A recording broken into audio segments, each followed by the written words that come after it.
علی کے نام سے گرتے ہوئے سمجھتے ہیں۔ جناب راغب نورانی صاحب بڑے خوبصورت اشعار آپ کی سماعتوں کی نظر کر رہے تھے۔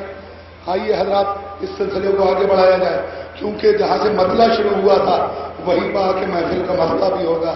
اس سلسلے کو آگے بڑھانے کے لیے پہلے میں 2-3 شعر آپ کی سماعتوں کی نظر کرنا چاہتا ہوں، تاکہ آپ اہمیت کو سمجھیے، بزرگوں کی اہمیت اور نوگامہ کے وقار کی اہمیت کو، کہ جنہوں نے پوری دنیا میں، جن کی شاعری نے پوری دنیا میں، جن کے ادب نے پوری دنیا میں نوگامی کو ایک پہچان دلوائی ہے، ان کو جناب گوہر نوگامی صاحب کے نام سے ہم پہچانتے ہیں۔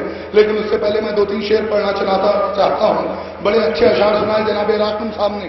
ہر پیر ہر جوان نے کہا یا علی مدد، صرف آپ کی سماعتوں کو بیدار کرنے کے لیے۔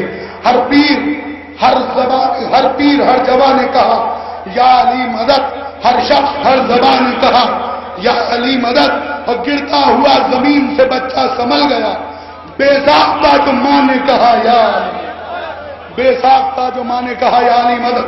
یا پھر جناب اصغر کے حوالے سے جناب راقب نوگانوی صاحب نے بڑا اچھا شعر سنایا۔ آئیے حضرات ایک شعر کے لیے میں 2 شعر سنانا چاہتا ہوں۔ عباس ہیں حسین کے لشکر کی زندگی، عباس ہیں حسین کے لشکر کی زندگی، جیسے علی ہیں خانہ داور کی زندگی۔ بیدار ہو کے سنیے گا۔ عباس ہیں حسین کے لشکر کی زندگی، جیسے علی ہیں خانہ داور کی زندگی۔ اڑ جا رہا ہے خیمہ شبیر کی طرف، آئینہ بننے والی ہے پتھر کی زندگی۔ اڑ جا رہا ہے خیمہ شبیر کی طرف، فخری بھائی اجمی لکھنوی آپ کے دوست نے کہا، اڑ جا رہا ہے خیمہ شبیر کی طرف، آئینہ بننے والی ہے پتھر کی زندگی۔ کل تک کھنڈر تھا آج محل میں بدل گیا، فرش ادا بڑھاتا رہا گھر کی زندگی، فرش ادا بڑھاتا رہا گھر کی زندگی۔ اور جس شعر کے لیے میں نے تمام شعر سنائے وہ شعر سنانا چاہتا ہوں۔ عباس ہیں حسین کے لشکر کی زندگی، جیسے علی ہیں خانہ داور کی زندگی۔ اڑ جا رہا ہے خیمہ شبیر کی طرف، آئینہ بننے والی ہے لشکر کی زندگی، آئینہ بننے والی ہے پتھر کی زندگی۔ اور پھیلی تو کل رسولوں میں تقسیم ہو گئی، پھیلی تو کل رسولوں میں تقسیم ہو گئی، کہنے کو 6 مہینے ہے اصغر کی زندگی، کہنے کو 6 مہینے تھی اصغر کی زندگی۔ آئیے حضرات اشعار کے ساتھ میں گزارش گزار ہوں، بزرگ مشفق و محترم بے مثال ادیب بے نظیر شاعر جناب گوہر نوگانوی صاحب کی خدمت میں وہ تشریف لائیں اور بارگاہ معصومین میں نذرانہ عقیدت پیش فرمائیں۔ آپ حضرات ایک بآواز بلند جوان صلوات سن کے استقبال۔ حضرات یقیناً آپ کا قصبہ اور اس قصبے کے رہنے والے اور اتنی عقیدتوں اور جذبہ ایمانی کے ساتھ محافر اور ذکر محمد والے محمد کو سننے والے یقیناً لائق اعداد و تحصیل ہیں۔ یہ سفر اور اس کا روانہ لکھت و روح کی منزل تک پہنچنے کا سلسلہ ہو گیا۔ بنظر ثواب اور فہرست ثواب میں شرکت کی غرض سے چند شعر حاضر کرتا ہوں، آپ اپنی پوری توجہ کے ساتھ اگر دعاؤں میں یاد رکھیں گے تو میری ہمت افزائی ہوگی۔ ابھی آپ نے سنا کہ بچہ گرتا ہوا بھی اگر بچہ ہے یا علی مدد دوسرا بھی کہتا ہے تو اس کو سہارا مل جاتا ہے، اور یہ نام اس سے جو مستفید نہیں ہے ان کے لیے ایک خاص طور سے ابھی مولا علی کے لیے آپ نے بہت شعر سماعت فرمائے۔ 4 مصرے حاضر کرتا ہوں، 4تھا مصرع توجہ کا طالب ہے۔ ایک آواز صدیوں پہلے اٹھی، حسبنا کتاب اللہ، قبلہ دیکھیں ذرا سا، حسبنا کتاب اللہ، کتاب خدا کافی ہے۔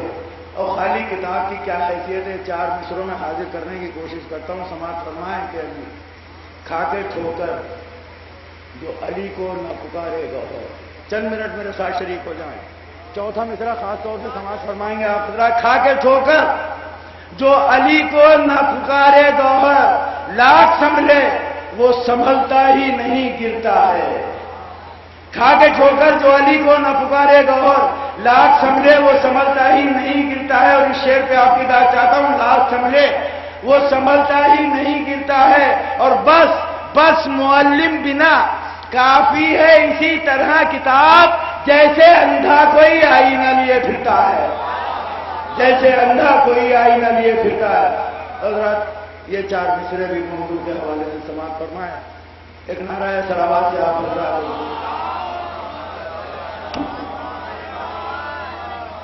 عرض کرتا ہوں کہ کس کی پیشانی پہ کیا لکھا ہے سب دیکھے گا، کس کی پیشانی پہ کیا لکھا ہے سب دیکھے گا، آ کے ہر شخص کا وہ نام و نسب دیکھے گا۔ توجہ فرمائے، آ کے ہر شخص کا وہ نام و نسب دیکھے گا۔ اور چشم عالم نے ابھی دیکھا ہے صبر سجاد دور مہدی میں، مگر غیظ و غضب دیکھے گا۔